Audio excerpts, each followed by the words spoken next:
it comes to small form factor PCs, most people are terrified of building one. It has tight spaces, the cable management can be a nightmare, and it could be a real oven if you pick the wrong parts. Well, what if you could just buy it? This is the H2 Mini from NZXT. It's a $3,500 pre-built that promises no compromises on power. So if you're in the market for a PC, stick around. We're gonna check this out, run some benchmarks, play some games, see how it compares to my other PC back there, and to see how powerful this little small 20.7 liter box is. And I want to send a special shout out to NZXT for sponsoring this video and sending out this PC for me to check out and run some tests on it. So starting with this new case, this is the H2 Mini Flow. It has a super small footprint of 181 millimeters wide, 435 millimeters tall, and 260 millimeters deep. Since this is more tall than it is wide across, you're gonna get a lot more desk space. They literally took a regular tower and cut it in half,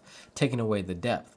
Now, a regular small form factor is gonna be still having that depth, so you're still losing that footprint. This is giving you some of that back. Just look at how big this is compared to my main PC, the H9 Elite from NZXT. It's gonna give similar performance without the extra space. Each one of these panels snaps on and off, so it's super easy to just take this thing apart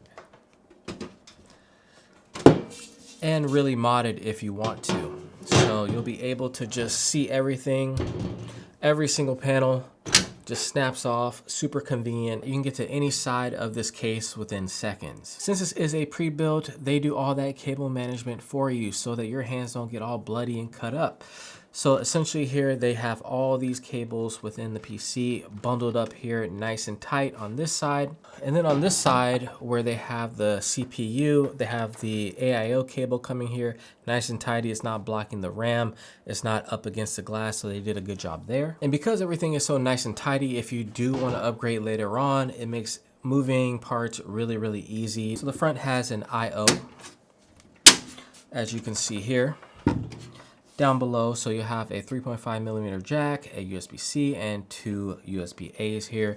So in the future, this is removable. So let's say it goes out or maybe they update it.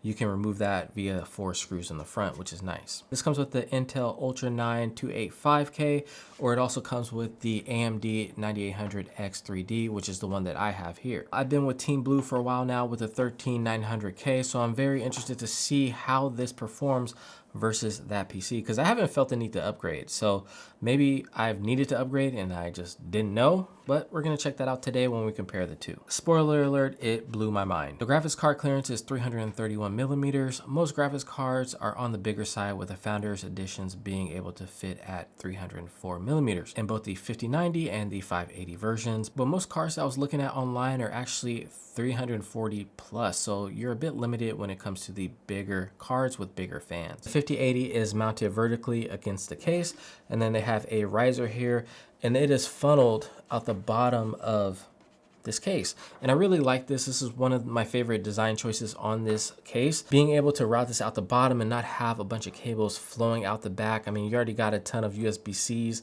USB-As that are going to be flowing out.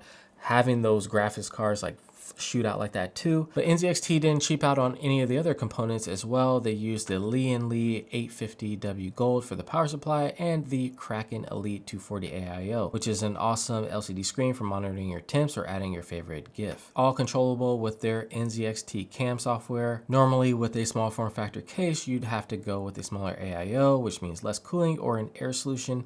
You're not gonna get a cool LCD screen on the side, so I love that there are really no compromises here. I all know that small form factor cases run a bit hotter because there's just less room, there's less cooling, there's less fans.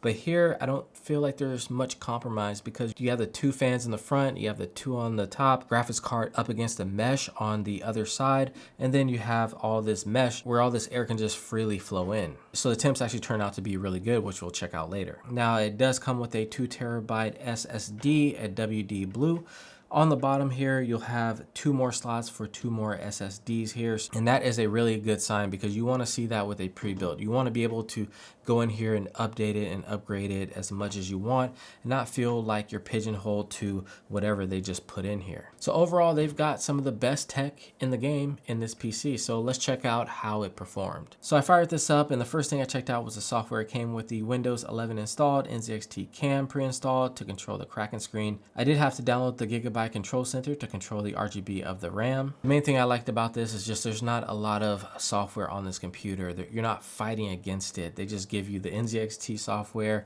and that's it. Go to town, whatever you need to put on here, games, you do that yourself. So I ran the 3D Mark test on this one and my old PC, and surprisingly enough, my older PC actually beat this one in the synthetic scores. But that didn't tell me the whole story. I wanted to see for myself, so I loaded up Valorant, and this actually, to my surprise, was getting 300 to 400 more frames per second. That 9800X 3D, it really shines in CPU intensive games. No wonder people were loading into Valorant and picking Jet before I could even get in the game. What the hell?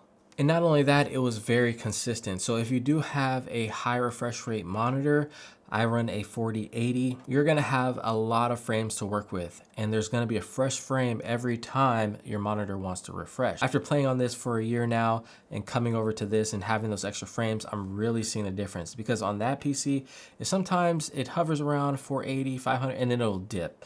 And then I can kind of notice a difference and it'll go back up.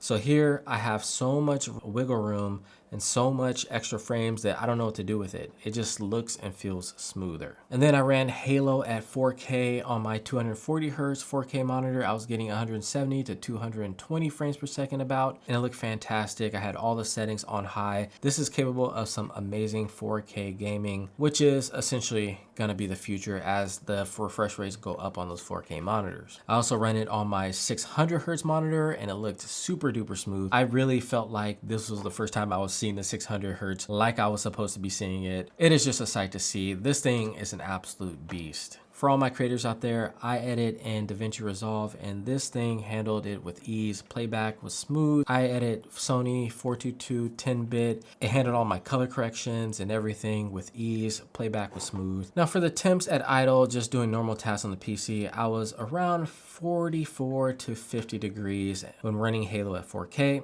and the noise levels were around 49 dBs while gaming, which is normal for a high performance PC. So since this is mesh all around, it will release some of the sound.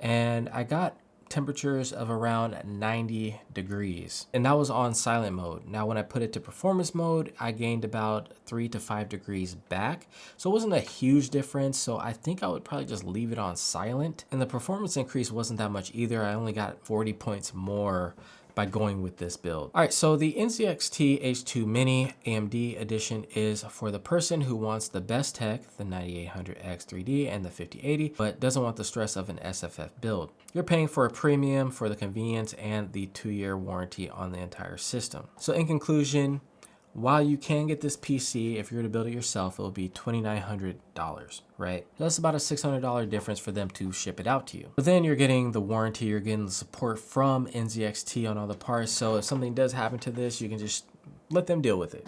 You won't have to send this to Gigabyte, send this to Lee, send this to T-Force. Everything is just right here, and it's almost like you're servicing a PC. You don't have to deal with the cable management. You just get something shipped straight to your door that just works, and it is a beast. So for $600 more, if you can afford it, if you don't have the time to build it, if you're not confident, if you're new, I think that this is a great build to buy if you want the top of the line specs in a small form factor case without all the hassle.